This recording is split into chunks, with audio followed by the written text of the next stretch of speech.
तो दोस्तों कुछ दिन पहले फिनवेशिया नाम का एक ब्रोकर है, उसका ऐप चलना बंद हो गया था। सुबह 9 से 11 बजे के बीच में 2 घंटे जो लोगों ने अपनी पोजीशन बनाई थी, और ये एक्सपायरी का दिन था, जो लोगों ने अपनी पोजीशन बनाई थी वो एग्जिट नहीं कर पा रहे थे। उन्होंने एक्चुअल में काउंटर पोजीशन ली किसी और ब्रोकिंग में जाके, ताकि उनका एक तरह से रिस्क मैनेजमेंट हो जाए। लेकिन एक्चुअल में काफ़ी लोगों का नुकसान हुआ, काफ़ी लोगों का फ़ायदा भी हुआ जो कि पोजीशन उन्होंने लगाई नहीं थी। फिनवेशिया का कहना था उस समय कि हमारा फ्रंट एंड और बैक एंड आपस में सिंक में नहीं था। लोगों को लग रहा था, जो फ्रंट एंड पे उनको दिख रहा था कि वैसा है, जबकि बैक एंड पे सारा डेटा सही था। तो अगर वो अपनी पोजीशन के साथ छेड़छाड़ ना करते तो शायद कुछ भी ना होता। बट नंदलेस काफ़ी लोगों का नुकसान हुआ। और इन दिस केस, कुछ केसेस में जहाँ पे ट्विटर पे जहाँ के पता लग रहा है कि लोगों का नुकसान कुछ केसेस में भरपाई की गई है। लेकिन एक बात समझनी पड़ेगी कि आखिर में जिम्मेवारी है किसकी।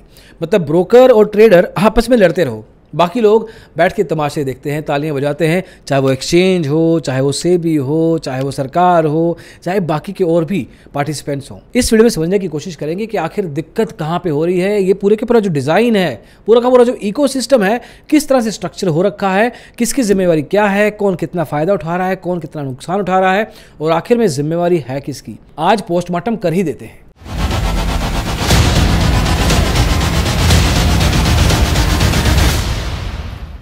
तो दोस्तों एक ज़माना था जब ट्रेडिंग फ्लोर पे हुआ करती थी। मतलब एक्सचेंज पे फ्लोर पे खड़े होके ब्रोकर सब ब्रोकर अपने क्लाइंट्स के ऑर्डर उठाते थे, बाय करते थे, सेल करते थे, एग्जिट करते थे, प्रॉफिट दिलाते थे, नुकसान होता था, सब कुछ।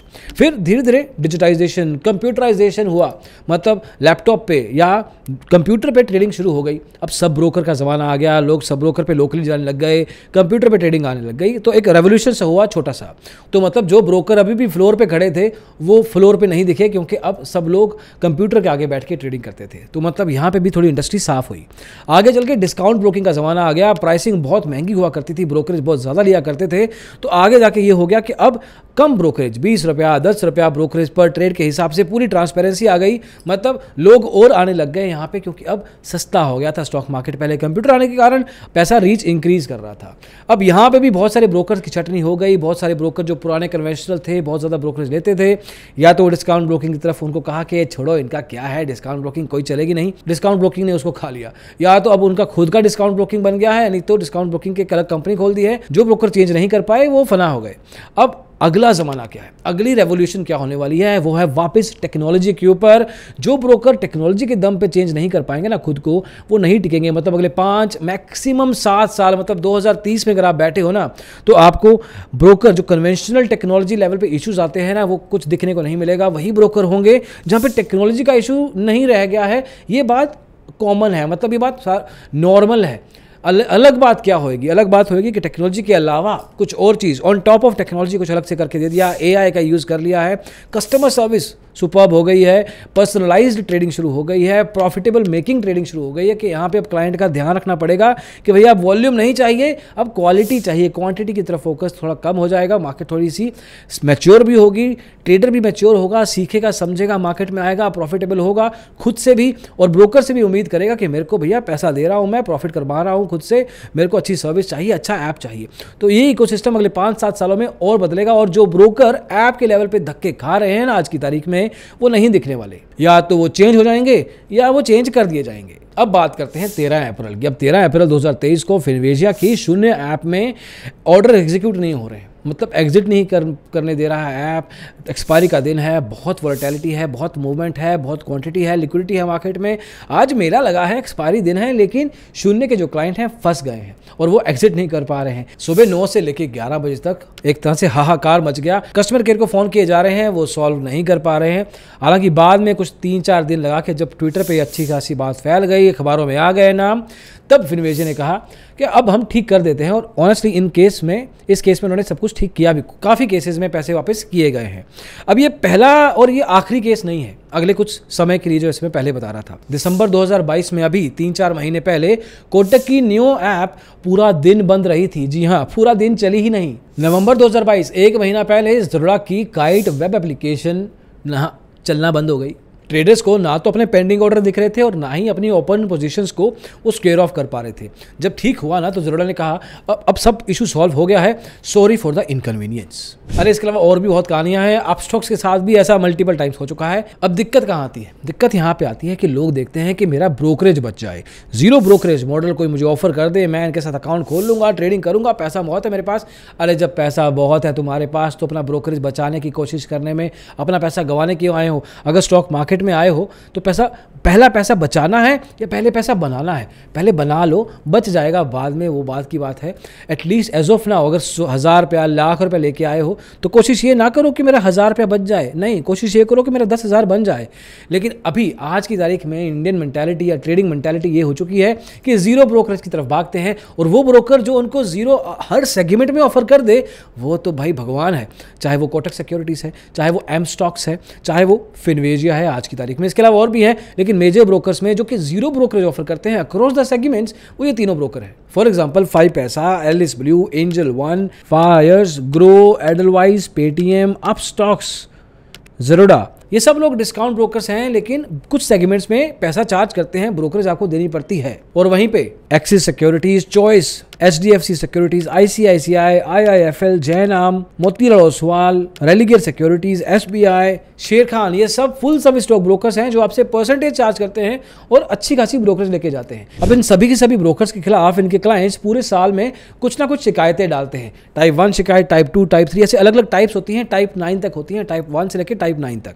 अब इसमें एक टाइप 5 शिकायत होती है जब किसी क्लाइंट को सर्विस को लेकर इशू हो, मतलब आपकी ऐप नहीं चल रही, कनेक्टिविटी इशू है, मैं अपनी ऑर्डर प्लेस नहीं कर पाया, आपका ब्रोकरेज ज़्यादा है, ये सब जब इशू होते हैं ना ब्रोकर के खिलाफ, तो वो टाइप 5 शिकायत लगाता है।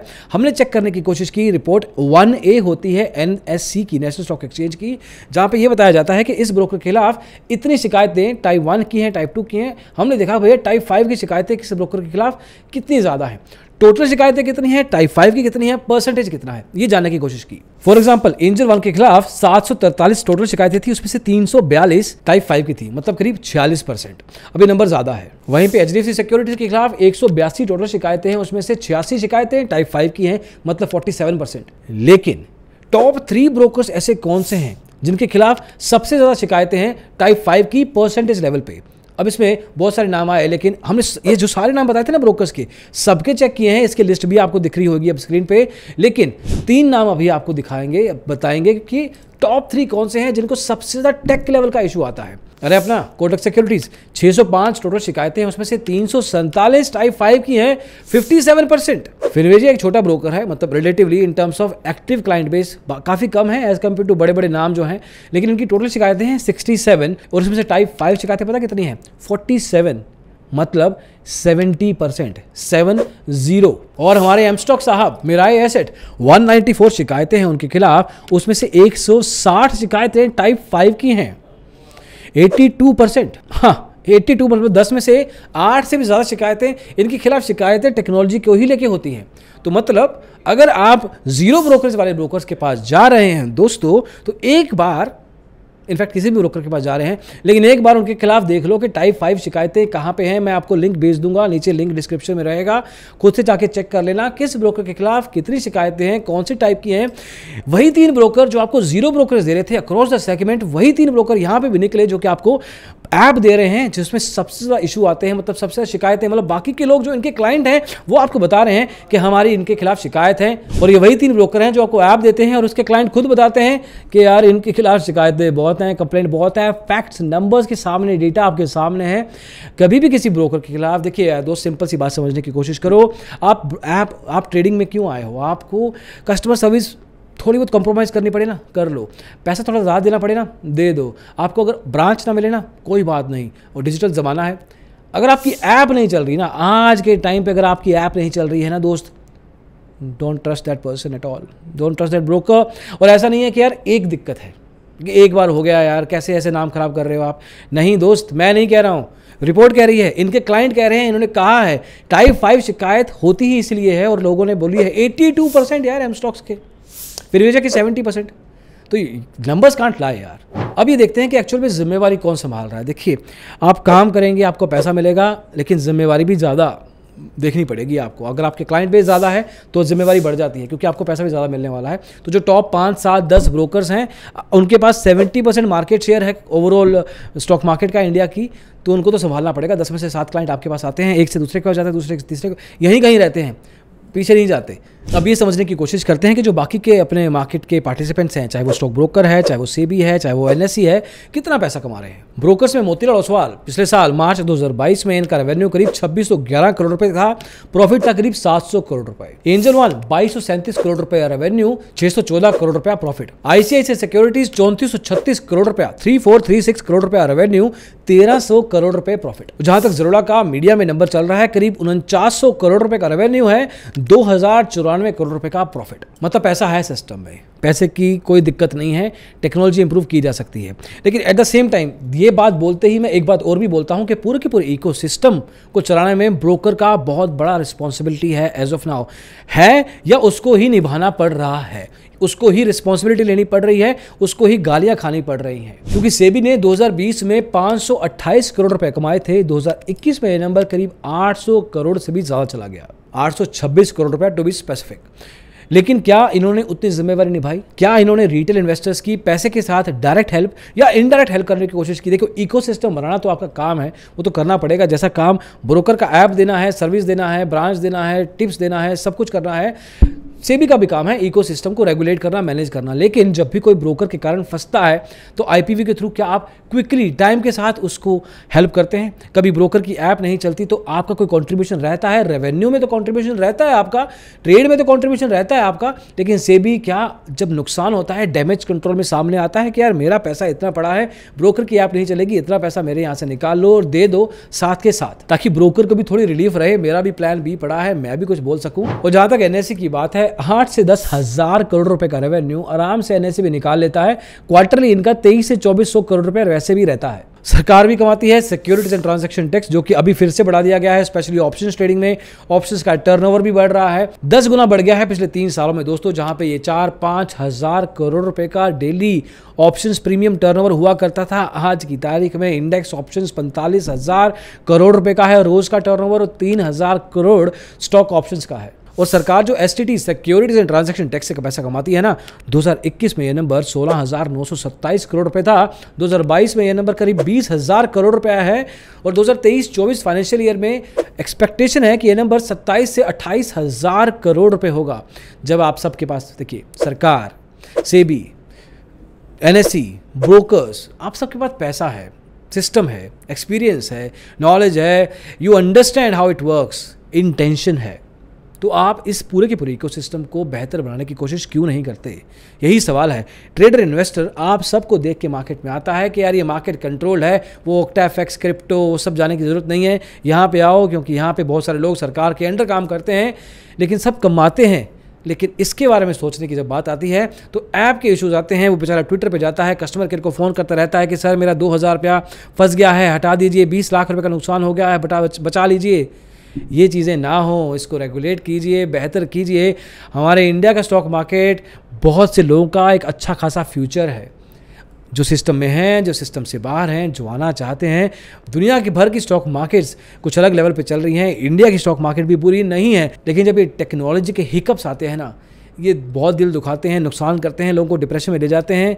इस चीज़ को कंट्रोल करना पड़ेगा। और ये दिक्कत बिल्कुल भी नहीं है कि ये सारी की सारी पार्टीज पैसा बना रही हैं, क्योंकि ट्रेडर भी पैसा बना रहा है, चाहे कम बना रहे हैं, कम लोग बना रहे हैं, लेकिन over period of time investors भी, ट्रेडर्स भी पैसा कमा रहे हैं।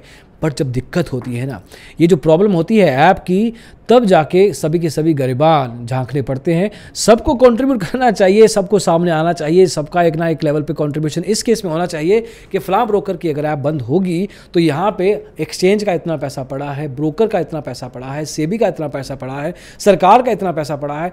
इतने पैसे हर कोई कमाने की कोशिश कर रहा है। एक इकोसिस्टम, एक टेक्नोलॉजी बेस्ड इकोसिस्टम बना लो। सेबी ने हालांकि कहा था हम लेके आएंगे कि अगर ब्रोकर की ऐप बंद हो जाती है तो हम भी कुछ बैकअप प्लान रखेंगे ताकि आपकी एग्जीक्यूशन में इशू ना आए, लेकिन कहाँ है वो, कितना समय लगेगा, वो कितने और ऐसे फेलियर्स देखने पड़ेंगे। जब भी ऐसी खबरें आती है ना मार्केट में, तो सबसे पहला मार्केट का नाम खराब होता है। पूरी की पूरी स्टॉक मार्केट को लोग देखते हैं कि देखा, कहता था ना मैं जुआ है, कहता था ना यहाँ पे स्टेबिलिटी नहीं है। जो नया ट्रेडर मार्केट में आता है ना, इस खबर को देख के कभी भी एंटर नहीं करता, और जो सिस्टम में पड़ा हुआ है नुकसान खा रहा है, ऊपर से ऐसी सिचुएशन को देखता है, ऐसी खबर को देखता है तो कहता है ठीक है यार, बेहतर बेहतर है कि मैं कुछ और ही कर लूँ, म्यूचुअल फंड में लगा दूँ, रियल एस्टेट में लगा दूँ, गोल्ड में पैसा लगा दूँ, एटलीस्ट सेफ्टी तो है वहाँ पे। यहाँ पे तो ये भी नहीं पता कि कौन सी ऐप कब बंद हो जाए और उसकी जिम्मेवारी लेने वाला भी कौन है।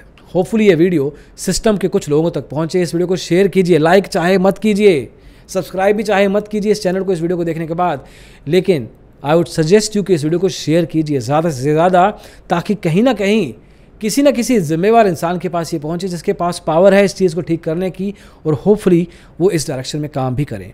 इस वीडियो को देखने के लिए बहुत बहुत शुक्रिया। Thank you so much. Bye.